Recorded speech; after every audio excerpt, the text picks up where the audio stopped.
नाव कुणाल आहे. माझ्या शाळेचे नाव जिल्हा परिषद प्राथमिक शाळा तासगाव. मी इयत्ता 3री शिकतो. माझ्या गोष्टीचे नाव मक्याचे कणीस. या गोष्टीत 2 मुले आहे. एकाचे नाव जय आणि दुसऱ्याचे नाव वीरू आहे. जय आणि वीरू मक्याचे कणीस खात आहेत. वीरूचे आणि जयचे आई वडील बाजारात गेलेले असतात. जय आणि वीरू घरीच राहतात.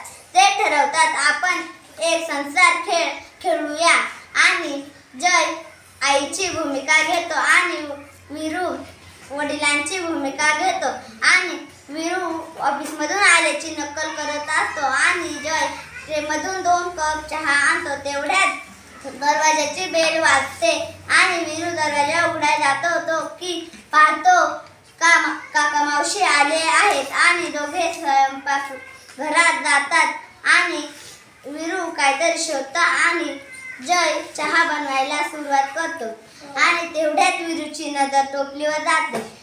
पाहतो की त्याच्यात कणसे आहे. तो आपल्याजवळ आणतो. तेवढ्यात वीरूचा चहा बनून होतो आणि तो काका मावशीला द्यायला जातो. मग तिकडून आल्यावर जय वीरूकडून कणीस हिसकून घेतो. तेवढ्यात दोघांची भांडणं होतात. मग वीरू जयला एक कणीस देतो आणि जय उकडून घेतो आणि जय मसाला कणसावर टाकतो आणि वीरू भाजून घेतो आणि त्याच्यावर लिंबू रस टाकतो. मग दोघेजणे डिशा घेऊन काका मावशीला द्यायला जातात. मग काका मावशी आनंदाने कणसे खातात. मला पृष्ठावर 2 खूप मोठे कणसे आहेत. ते खूप पिवळसर आहे.